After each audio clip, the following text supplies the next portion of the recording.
So good morning guys. तो चलिए start करते हैं आज के यानी कि 5 जनवरी के इंपॉर्टेंट करंट अफेयर्स को। और आज का जो सबसे इंपॉर्टेंट प्रश्न है ना, और ये प्रश्न आप लिख लो पहले तो कि आपके एग्जाम में ये प्रश्न पूछा जाएगा, ये वो वाला प्रश्न है।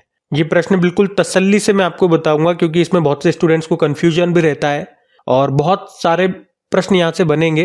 तो बिल्कुल ध्यान से सुनिएगा आज का सबसे इंपॉर्टेंट प्रश्न। क्या है प्रश्न कि भारतीय रेलवे का प्रस्तावित 69वां मंडल 69th नंबर का डिवीजन ये कौन सा होगा, ये प्रश्न पूछ रहे हैं। तो उत्तर तो क्या हो जाएगा, जम्मू मंडल। तो अभी रेलवे मंत्रालय ये उत्तरी रेलवे जोन के अंदर जम्मू में अपना 69th नंबर का रेलवे डिवीजन ये स्थापित करेगा। वर्तमान में आपको बता दूं भारतीय रेलवे में 68 डिवीजन है, 68 मंडल है। और अब जम्मू ये भारतीय रेलवे का 69th नंबर का डिवीजन होगा, 69th नंबर का 69वां मंडल होगा। ये इतनी सी तो हमारी करंट अफेयर्स की न्यूज हो गई। अब आगे और सुनो। वैसे तो पूरे अगर विश्व में हम देखते हैं तो अमेरिका, चाइना और रशिया के बाद भारत में दुनिया का सबसे बड़ा रेल नेटवर्क है। ये पॉइंट भी ध्यान में रखना कि दुनिया के सबसे बड़े रेल नेटवर्क के मामले में भारत का कौन सा स्थान है, भारत का चौथा स्थान है। तो इतना बड़ा हमारा रेलवे नेटवर्क है तो उसका मैनेजमेंट करने के लिए, भाई अकेले नहीं कर सकते, मैनेजमेंट बहुत भारी काम हो जाएगा। तो उसका प्रबंधन, उसका मैनेजमेंट करने के लिए भारतीय रेलवे ने क्या किया था, अपने संचालन को 17 क्षेत्रों में बांट दिया था, जिसे हमने बोला 17 जोन्स में बांट दिया था। और इन 17 जोन्स में भी अगर हम बात करेंगे ना कि सबसे बड़ा जोन कौन सा है, तो वो है उत्तरी क्षेत्र, नॉर्दर्न जोन। ये भी एक इंपॉर्टेंट प्रश्न बनता है और बनता ही नहीं है, एग्जाम में प्रश्न पूछा भी जा चुका है। मैं आपको शो करता हूं, उत्तर प्रदेश के एग्जाम में पूछा गया था ये प्रश्न। ये देख लो कि सबसे बड़ा रेलवे जोन कौन सा है, नदर्न जोन है, उत्तरी क्षेत्र, उत्तरी रेलवे क्षेत्र। ठीक है, तो एक तो ये इंपॉर्टेंट पॉइंट हो गया। मैं और बताऊं, अभी हमने क्या देखा कि जो जम्मू है वो 69th नंबर का डिवीजन बन गया है। और अगर पूछें किस जोन के अंदर आ रहा है ये, तो ये जो जम्मू डिवीजन है ये उत्तरी रेलवे क्षेत्र यानी कि नॉर्थ रेलवे जोन में आएगा।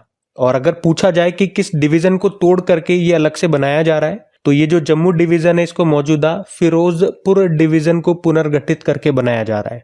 देखो एक एक पॉइंट क्या क्या प्रश्न बन सकते हैं, क्या क्या एग्जामिनर प्रश्न निकाल सकता है, वो सारे प्रश्न के रूप में मैं आपको चीजें बोलता जा रहा हूं। ठीक है, तो इस प्रश्न से ये चीजें, ये प्रश्न आपके बन सकते हैं। जो भी पॉसिबिलिटीज थी वो सारी मैंने आपको बता दी। अब यहीं से थोड़ा सा स्टैटिक हम कवर करते हैं जहां पे स्टूडेंट्स को थोड़ा सा डाउट होता है। अच्छा, अगर हम बात कर लें कि हमारा जो आखिरी रेलवे जोन है वो कौन सा था, तो वो कोलकाता मेट्रो था। वो 2010 में बना था, नवीनतम भी कह सकते हो या आखिरी भी कह सकते हो। 2010 में कोलकाता मेट्रो बना था और कौन से नंबर का रेलवे जोन बना था, 17वां बना था। अब मुझे पता है आप में से बहुत सारे स्टूडेंट्स के मन में डाउट होगा कि अभी 2019 में भी तो बना था, कौन सा वाला, साउथ कोस्ट रेलवे। ये नया जोन बना था, रेल मंत्रालय ने इसकी घोषणा भी कर दी थी और कहा था इसका मुख्यालय होगा विशाखापत्तनम में। आप बात तो बिल्कुल सही कह रहे हो, रेलवे मंत्रालय ने इसको अनाउंस कर दिया था, पर प्रॉब्लम यह है अभी तक इसका कोई ऑफिशियल, इसका कोई ऑपरेशनल नोटिफिकेशन नहीं आया है, तो हम इसे जोन में कंसिडर नहीं करते हैं। एक तो ये पॉइंट क्लियर रखना। और यही नहीं, इसके अलावा एक और जोन है कोंकण रेलवे जोन, जिसका मुख्यालय नवी मुंबई में है। इसके पास एडमिनिस्ट्रेटिव स्टेटस तो है जोन का, पर ऑपरेशनल पर्पस के लिए जो नॉर्मल जोन का स्टेटस होता है वो इसके पास नहीं है। सीधी सी भाषा में बोलूं तो इसे भारतीय रेलवे का परिचालन क्षेत्र नहीं माना जाता है। तो इस तरह से अगर आप देखोगे तो वर्तमान में हमारे पास टोटल कितने जोन हैं, 17 जोन हैं। और ये जो डेटा मैं आपको बता रहा हूँ ये हवा में नहीं बता रहा हूँ, ये रेलवे की जो ऑफिशियल वेबसाइट है वहीं से डेटा कलेक्ट करके, वहीं से रीड करके, सर्च करके बिल्कुल ऑथेंटिक जानकारी मैं आपके सामने रख रहा हूं जो कि बिल्कुल करेक्ट है। तो एक लाइन में बोलूं, समराइज करूं इस बात को, तो भारत में टोटल कितने रेलवे जोन हैं, रेलवे क्षेत्र कितने हैं, 17 हैं। 17 में सबसे बड़ा कौन सा है ये मैंने आपको बता दिया है, नॉर्दर्न रेलवे जोन, उत्तरी रेलवे क्षेत्र, ये सबसे बड़ा एग्जाम में प्रश्न आ चुका है, मैं आपको बता दिया। और सबसे नवीनतम, सबसे लास्ट वाला कौन सा है, वो कोलकाता मेट्रो है, 17 नंबर का है, 2010 में बना था। अच्छा, एक और प्रश्न बन सकता है, सबसे पुराना या सबसे पहले कौन सा रेलवे जोन बना था, ओल्डेस्ट रेलवे जोन, तो वो सदर्न रेलवे जोन बना था। कब, 14 अप्रैल 1951 में। ये पॉइंट और ध्यान रखना, यहां से भी प्रश्न आ सकता है। वैसे तो आप देखोगे ना तो 1951 में 3 जोन बने थे, लेकिन ये अप्रैल के महीने में बना था और बाकी के 2 नवंबर के आसपास बने थे। अच्छा, और क्या क्या प्रश्न बन सकते हैं, अब मैं आपको रेलवे से, भाई रेलवे का प्रश्न है तो रेलवे से संबंधित और भी प्रश्न आ सकते हैं एग्जाम में, वो स्टैटिक प्रश्न करवा रहा हूं। स्टूडेंट्स आगे बढ़ना, जो स्टैटिक क्वेश्चन करने में इंटरेस्टेड है, साथ में मैं प्रीवियस ईयर क्वेश्चंस भी बताता हुआ चलूंगा। देखो इस तरह का प्रश्न इस एग्जाम में पूछा गया था, तो आपके एग्जाम में भी आ सकता है। और अगर आपको ये नहीं पढ़ना तो स्किप कर सकते हो आप सेकंड क्वेश्चन पे, या अब तो आपको स्किप करने की भी जरूरत नहीं पड़ेगी। जैसा कि मैंने आपको वादा किया था कि आपके लिए एक अलग से वीडियो में लेकर के आऊंगा जिसमें केवल क्वेश्चन आंसर ही हम करेंगे, कोई प्रीवियस ईयर क्वेश्चन या ज्यादा रिवीजन नहीं होगा।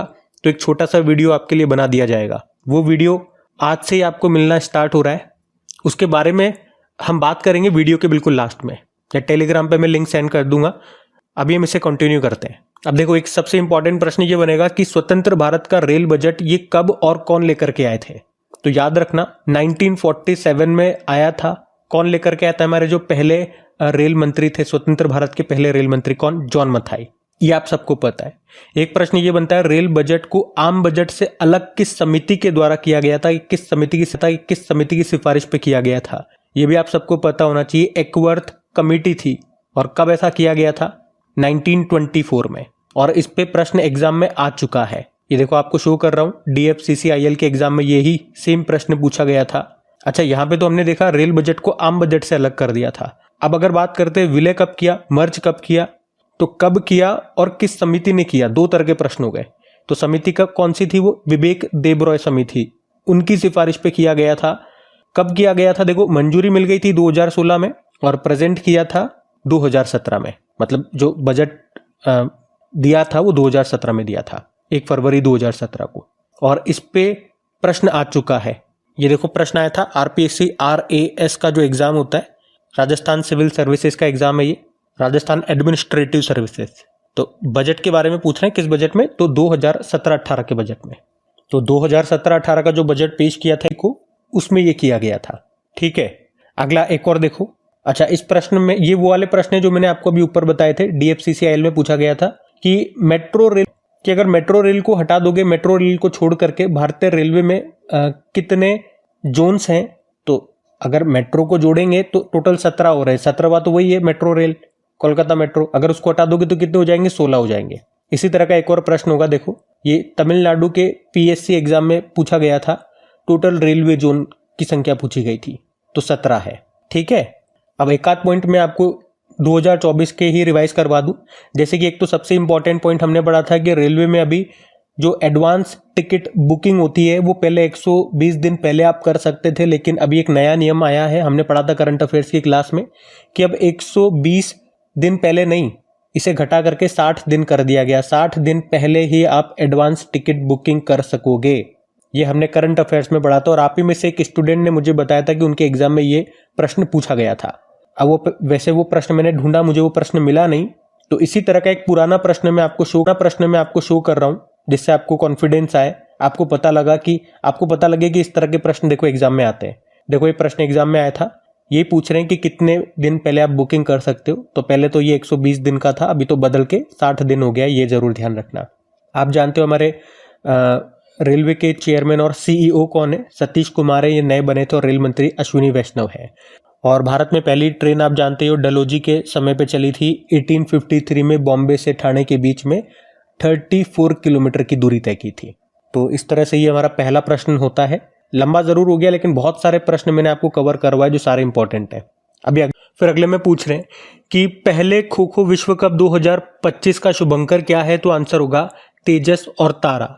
आपको बताइए पहली बार जो खो खो वर्ल्ड कप है इसको होस्ट कर रहा है भारत में भी कहाँ पे? नई दिल्ली में। नई दिल्ली के इंदिरा गांधी इंडोर स्टेडियम में होंगे। ये अभी 13 जनवरी को ही शुरू होंगे और 19 जनवरी तक चलेंगे। और अभी इसका शुभंकर मैस्कॉट जारी कर दिया गया है। तो इसके 2 मैस्कॉट हैं, तेजस और तारा जिनके नाम है। और इनको हिरण की फॉर्म में रिप्रेजेंट किया गया। आप देखोगे हिरण के जैसे हैं ये। और इसमें जो तेजस है वो प्रतिभा और ऊर्जा का प्रतीक है। बाकी तारा वो मार्गदर्शन और आकांक्षा का प्रतीक है। और इसमें 2 रंग मिलेंगे, नीला और नारंगी रंग है इनमें, आप देख सकते हो इनकी फोटो में। इसके अलावा यहाँ पे मेंस और वुमेन्स जो इवेंट होगा उसके लिए अलग अलग रंगों की ट्रॉफी भी रखी गई है। महिलाओं के लिए तो हरे कलर की ट्रॉफी और पुरुषों के लिए नीले कलर की ट्रॉफी है। यहाँ पे जो नीली ट्रॉफी है ये विश्वास, दृढ़ संकल्प और सार्वभौमिकता का प्रतीक है, जबकि हरी ट्रॉफी विश्वास और जीवन शक्ति का प्रतीक है। और कुछ दिन पहले ही हम लोगों ने पढ़ा था, अभी इसके लिए ब्रांड एम्बेसडर भी बना दिए गए, कौन? सलमान खान। तो वर्ल्ड कप खो खो जो पहली बार हो रहे हैं, तो याद रखना पहली बार है तो इम्पॉर्टेंट है, और हो भी कहाँ पे रहे हैं? भारत में हो रहे हैं। तो 2-4 बातें एक साथ इसकी याद रखना। पहला एडिशन है, भारत में हो रहा है, नई दिल्ली में हो रहा है, सलमान खान ब्रांड एम्बेसडर बना दिए गए, शुभंकर मैस्कोट इसके क्या है? तेजस और तारा है, और नीले कलर की और हरे कलर की ट्रॉफी मैंने आपको बता दी है। महिलाओं के लिए हरा कलर, पुरुषों के लिए नीला कलर। अच्छा, मैंने आपको कई बार बताया एक खो खो टीम में कितने प्लेयर होते हैं, तो kho kho no no, kho kho no no, ऐसे याद करवाया था। और ये प्रश्न ऐसे ही याद नहीं करवाया, ये प्रश्न एग्जाम में भी आ चुका है, मैं आपको शो करता हूँ, एक बार देखो आप। MPPSC के ऐसे और भी कई बार आया होगा, लेकिन जो मुझे मिला वो मैं आपको बता रहा हूँ। इसके अलावा आपको बता दूं कि 1996 में पहली बार खो खो की एशियाई चैंपियनशिप हुई थी, जबकि 2010 से इसे इंडोर मैट पर खेला जा रहा है। अब तक 15 खो खो खिलाड़ियों को अर्जुन अवार्ड भी मिल चुका है। अच्छा, मैस्कोट से ही कुछ मैं आपको पॉइंट्स और बता दूं। आपको याद होगा अभी 38 नंबर के जो नेशनल गेम्स होंगे अभी 2025 में, कहाँ पे? उत्तराखंड में। उसका मैस्कोट है मौली, और उसकी टैगलाइन जरूर याद रखना, संकल्प से शिखर तक।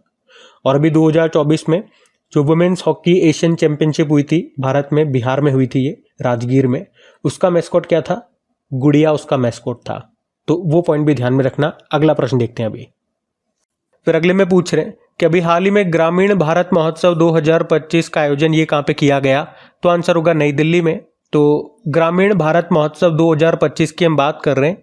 अभी 4 जनवरी 2025 को ये शुरू हो चुका है, जो कि 9 जनवरी 2025 तक चलेगा। कहाँ पे? नई दिल्ली में। और इसका उद्घाटन किया प्रधानमंत्री नरेंद्र मोदी ने। इसका आयोजन किया किसने? वित्तीय सेवा विभाग, वित्त मंत्रालय और नाबार्ड ने। थीम भी है विकसित भारत 2024 के लिए आत्मनिर्भर ग्रामीण भारत का निर्माण करना। और इसका आदर्श वाक्य रखा है, गांव बढ़े तो देश बढ़े। ये भी ध्यान में रखना।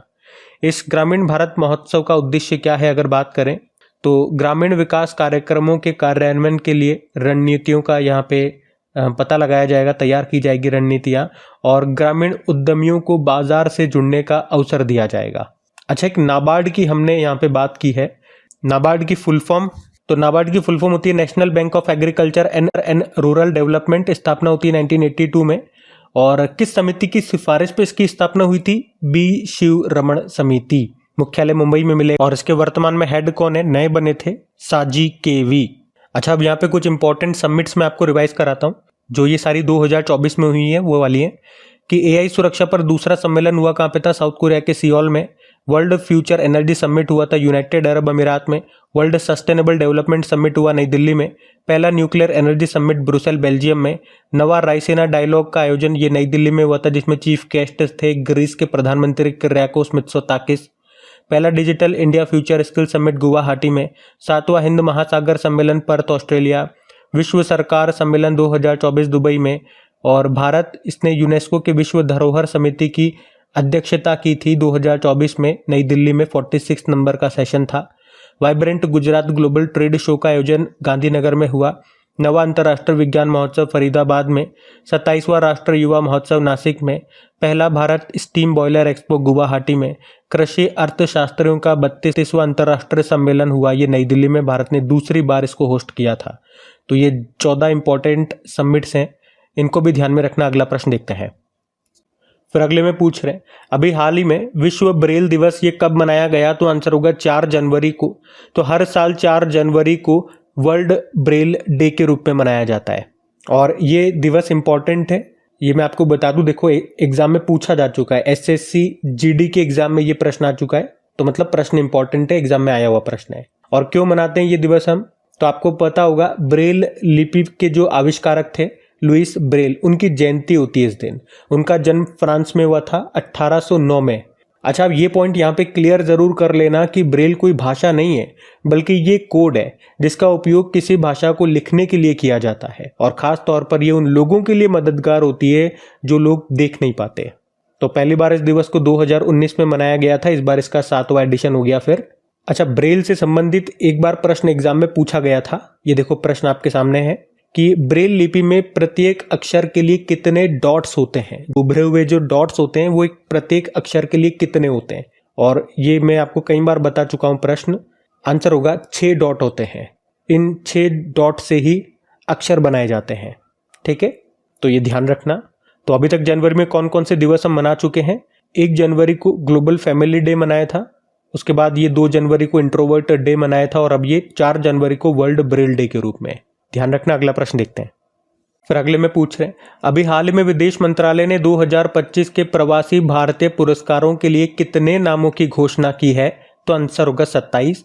तो अभी विदेश मंत्रालय ने साल 2025 के प्रवासी भारतीय पुरस्कारों के लिए 23 देशों में रहने वाले 27 लोगों के नामों की घोषणा की है। तो शिक्षा से लेकर कारोबार तक हर क्षेत्र में बेहतरीन योगदान देने वाले प्रवासी भारतीयों को ये पुरस्कार दिए जाएंगे, और विदेश में रहने वाले भारतीयों को दिया जाने वाला ये सर्वोच्च सम्मान होता है। आपको पता है इस बार जो 18वां प्रवासी भारतीय दिवस सम्मेलन है ये कहाँ पर होगा? तो उड़ीसा के कैपिटल भुवनेश्वर में होगा। तो ये पॉइंट आप जरूर याद रखना, ये एग्जाम में पूछे जाने वाला प्रश्न है। मैं आपको बता दूं, इस तरह का प्रश्न एग्जाम में आ चुका है एक बार। उड़ीसा एसएससी सीजीएल एग्जाम में आया था, ये पिछला वाला पूछा था। 17वां प्रवासी भारतीय दिवस सम्मेलन 2023 वाला, ये कहाँ पे हुआ था? तो आपको पता है ये वो इंदौर में हुआ था, और अभी वाला याद रखेंगे भुवनेश्वर में। वैसे प्रवासी भारतीय दिवस कब होता है? 9 जनवरी को होता है। अब वैसे पुरस्कार वाला ये प्रश्न था, तो मैं यहाँ पे आपको 2024 के 10 इंपॉर्टेंट अवार्ड से रिवाइज कराऊंगा। एक आध दिन से काफी स्टूडेंट्स के आ रहे थे कमेंट कि आप प्रीवियस ईयर क्वेश्चन तो करा रहे हो, अच्छी बात है, लेकिन रिवीजन जो हम हमेशा करवाते थे वो नहीं करवा रहे हो, वो कम करवा रहे हो। तो ऐसा नहीं था, क्योंकि देखो नया तरीका मैं लेकर के आ रहा हूँ, तो आप सभी लोगों की सहमति चाहिए होती है, उसमें एडजस्ट होने में थोड़ा सा एक आध दिन लगते हैं। तो पहले मैं ये सहमत होना चाह रहा था कि आप लोगों को वो तरीका समझ में आ रहा है ना, प्रीवियस ईयर क्वेश्चन जो मैं आपके साथ शो कर रहा हूँ, क्वेश्चन से रिलेटेड ही शो कर रहा हूँ। तो अब मुझे तसल्ली हो गई कि आप लोगों को पसंद आ रहा है, तो अब रिवीजन तो वैसे ही चलता रहेगा, और अब मुझे ज़्यादा तसल्ली हो जाएगी कि हाँ, रिवीजन में भी पहले वीडियो देखो 25 मिनट 30 मिनट के आसपास रहता था, अब प्रीवियस ईयर क्वेश्चन भी मैं ऐड कर रहा हूँ। तो अगर कंटेंट में ज़्यादा डाल रहा हूँ तो ऑब्वियस सी बात है थोड़ा सा समय और लगेगा। तो अब मुझे टाइम की टेंशन नहीं है, क्योंकि दोनों तरह के स्टूडेंट्स का इलाज मेरे पास हो गया है। ऐसे स्टूडेंट को रिवीजन भी चाहिए और प्रीवियस ईयर क्वेश्चन से भी उनको कोई दिक्कत नहीं है, बल्कि उनके लिए अच्छा है, सोने पे सुहागा।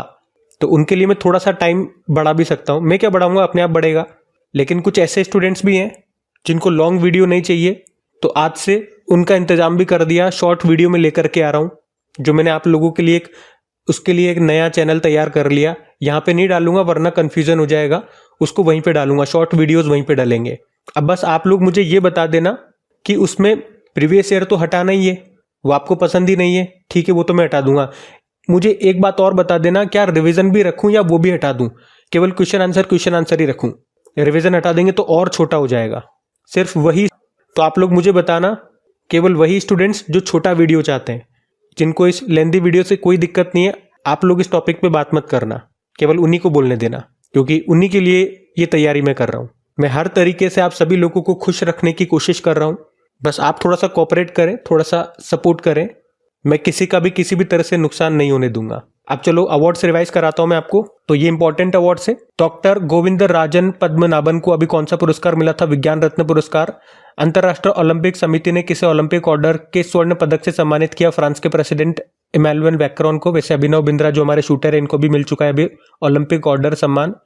और राजश्री बिरला 25वें लाल बहादुर शास्त्री राष्ट्र उत्कृष्टता पुरस्कार 2024 मिला।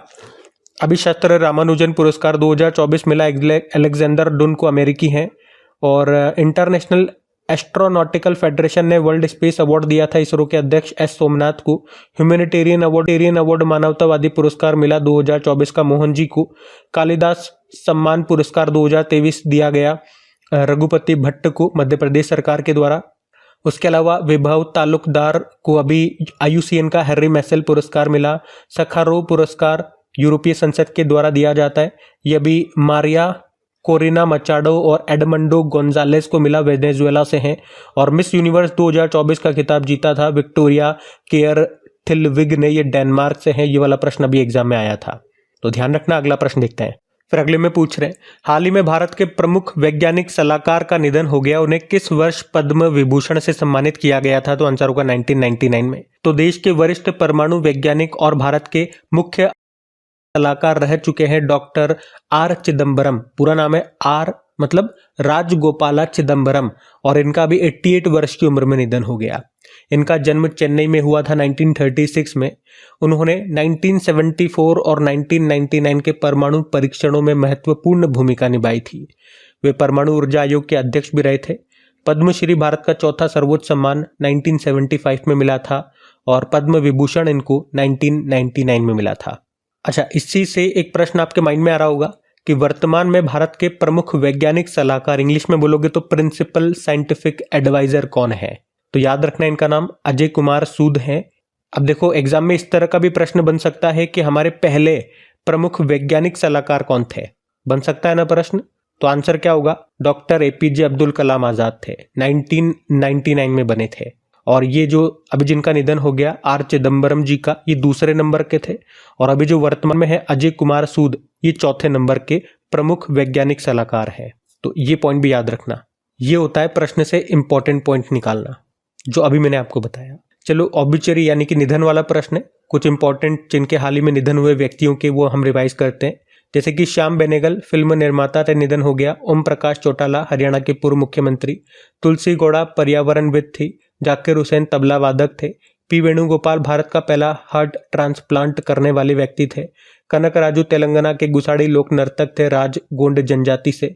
शारदा सिन्हा बिहार कोकिला के नाम से मशहूर प्रसिद्ध लोक गायिका थी। विवेक देबरॉय प्रधानमंत्री के आर्थिक सलाहकार परिषद के ये अध्यक्ष थे। और रेलवे वाले प्रश्न में अभी इन्हीं के बारे में हमने पढ़ा भी था। के.एस. पुट्टस्वामी निस्ता के अधिकार मामले में महत्वपूर्ण भूमिका निभाई थी, निधन हुआ। एम.टी. वासुदेवन नायर मलयालम भाषा के प्रसिद्ध साहित्यकार थे। पूर्व प्रधानमंत्री मनमोहन सिंह जी का निधन हो गया। 1987 में पद्म विभूषण मिला था। इनकी ऑटोबायोग्राफी भी याद रखना, changing India. Suzuki motor corporation के पूर्व अध्यक्ष थे ओसामू सुजुकी, और 2007 में इनको पद्म भूषण मिला था। अमेरिका के पूर्व राष्ट्रपति जिमी कार्टर का भी निधन हो गया। 2002 में नोबेल शांति पुरस्कार मिला था। दुनिया की पहली मिस वर्ल्ड रह चुकी है किकी हकनसन, स्वीडन से बिलोंग करती है, निधन हो गया इनका भी। तो इस तरह से ये 14-15 इंपॉर्टेंट व्यक्ति हैं जिनका निधन हुआ हाल ही में, ध्यान में रखना। अगला प्रश्न देखते हैं। फिर अगले में पूछ रहे हैं कि अभी हाल ही में भारत ने भूकंप प्रभावित वानुअतु देश को कितनी सहायता प्रदान करने की घोषणा की है? तो आंसर होगा 5 लाख। तो अभी भारत सरकार ने भूकंप प्रभावित प्रशांत महासागर के एक छोटे से देश, नाम है वानुअतु, इसको 5 लाख सहायता देने की घोषणा की है। तो इस सहायता का उपयोग देश में राहत, पुनर्वास और पुनर्निर्माण प्रयासों में किया जाएगा। अभी 2 बार यहाँ पे, एक तो 17 दिसंबर को ही और 22 दिसंबर को यहाँ पे लगातार भूकंप देखने को मिले थे। 17 तारीख को तो 7.3 तीव्रता का और 22 तारीख को 6.1 तीव्रता के यहाँ पे भूकंप आए थे। बहुत नुकसान हुआ। वानुअतु, ये मैं आपको दिखाता हूँ मैप में, ये दक्षिण पश्चिम प्रशांत महासागर में एक द्वीपीय देश है। ये आप देख सकते हो यहाँ पर। कैपिटल इसकी होती है पोर्ट विला, करेंसी है वातु, प्रधानमंत्री हैं चार्लोट साल्वाई। और भारत ने कितने रुपए की सहायता प्रदान की है? याद रखना, 5 लाख $। अच्छा, इसी तरह से याद होगा अभी एक सुपर साइक्लोन यागी आया था, कई देशों को प्रभावित किया इसने, वियतनाम जैसे, लाओस जैसे। तो भारत ने उनकी मदद के लिए कौन सा ऑपरेशन चलाया था? याद रखना, ऑपरेशन सद्भाव। और पिछले साल की बात है, मोचा चक्रवात आया था, इसने म्यांमार को प्रभावित किया था। तो उसकी मदद के लिए हमने कौन सा ऑपरेशन चलाया था? ऑपरेशन करुणा। और इसी तरह से भूकंप प्रभावित तुर्की और सीरिया की मदद के लिए भारत ने कौन सा ऑपरेशन चलाया था? ऑपरेशन दोस्त चलाया था। ठीक है, ध्यान रखना। ये भी अगला प्रश्न देखते हैं। फिर अगले में पूछ रहे हैं, अभी हाल ही में किस देश ने 1 जनवरी 2025 से पर्यटक कर लागू कर दिया है? तो आंसर होगा रशिया ने। तो अभी रशियन सरकार ने पिछले रिसोर्ट शुल्क को बदलने के लिए अभी 1 जनवरी 2025 से एक नया पर्यटक कर यानी कि टूरिस्ट टैक्स लागू कर दिया है। तो अब होटल और अन्य आवासों में ठहरने वाले जो भी यात्री होंगे, जो भी पर्यटक होंगे, और उनके ठहरने की, जो भी वहाँ पे ठहरेंगे, रुकेंगे, उसकी जो भी लागत आएगी उसका अतिरिक्त 1% उनको देना होगा। अभी तो 1% है, 2027 तक ये बढ़कर के 3% हो जाएगा। ये जो पर्यटक टैक्स है वो, मतलब जैसे किसी भी होटल में आप रुकते हो, 100 रुपये अगर आपका किराया है तो उसका 1% आपको देना होगा। 2027 तक ये 3% हो जाएगा। क्यों कर रहे हैं ये? ऐसा उद्देश्य क्या बताया गया? क्षेत्रीय पर्यटन अवसंरचना को मजबूत करना। अच्छा, इसी तरह से आपको याद आएगा, अभी हमने पढ़ा था कि 1 जनवरी 2025 से ही किस देश में पब्लिक प्लेसेस पर, सार्वजनिक स्थानों पर बुर्का पहनने पर रोक लगा दी गई है? तो आंसर होगा स्विट्जरलैंड। और स्विट्जरलैंड से क्या याद आता है कि अभी स्विट्जरलैंड ने ही भारत को दिया गया पसंदीदा राष्ट्र का दर्जा समाप्त कर दिया था। वैसे यहाँ पे बात रशिया की है तो मैं आपको ले चलता हूँ मैप में। रशिया ये रहा, कैपिटल मॉस्को होती है, करेंसी है रूबल, प्रेसिडेंट है व्लादिमीर पुतिन और प्रधानमंत्री मिखाइल मिशुस्तिन है। रशिया की संसद को क्या कहते हैं? ड्यूमा कहते हैं। अगला प्रश्न देखते हैं। फिर अगले में पूछ रहे हैं कि केंद्रीय मंत्रिमंडल ने प्रधानमंत्री फसल बीमा योजना और पुनर्गठित मौसम आधारित फसल बीमा योजना को किस वित्त वर्ष तक जारी रखने की मंजूरी दी है? तो इसका सही उत्तर होगा 2025-26। तो अभी हाल ही में केंद्रीय मंत्रिमंडल ने 2021-22 से लेकर के 2025-26 तक कुल 69,515.71 करोड़ रुपए के परिव्यय के साथ प्रधानमंत्री फसल बीमा योजना और पुनर्गठित मौसम आधारित फसल बीमा योजना को 2025-26 तक जारी रखने की मंजूरी दी है। इस निर्णय का उद्देश्य है प्राकृतिक आपदाओं के खिलाफ किसानों को जोखिम कवरेज प्रदान करना, और मंत्रिमंडल ने बीमा योजना में टेक्नोलॉजी इंप्रूवमेंट के लिए 824.77 करोड़ रुपए आवंटित करने के साथ इनोवेशन और टेक्नोलॉजी फंड की स्थापना को भी मंजूरी दे दी है। इससे ट्रांसपेरेंसी यानी कि पारदर्शिता बढ़ेगी और निपटान प्रक्रिया सरल होगी। अच्छा, ये जो योजना है इसके बारे में बात कर ले, ये इंपॉर्टेंट योजना रहेगी, एक बार ध्यान से सुनना। ये स्टैटिक जो आप पॉइंट करा रहा हूँ, ये स्टैटिक आप समझो, है ना। प्रधानमंत्री फसल बीमा योजना कब शुरुआत होती है ये याद रखना, 2016 में। क्यों शुरुआत हुई थी? उद्देश्य क्या था? किसानों को प्राकृतिक आपदाओं, कीटों और अन्य जोखिमों से उनकी अगर फसल में नुकसान हो जाता है तो उस नुकसान से उनको बचाना इसका मुख्य उद्देश्य था।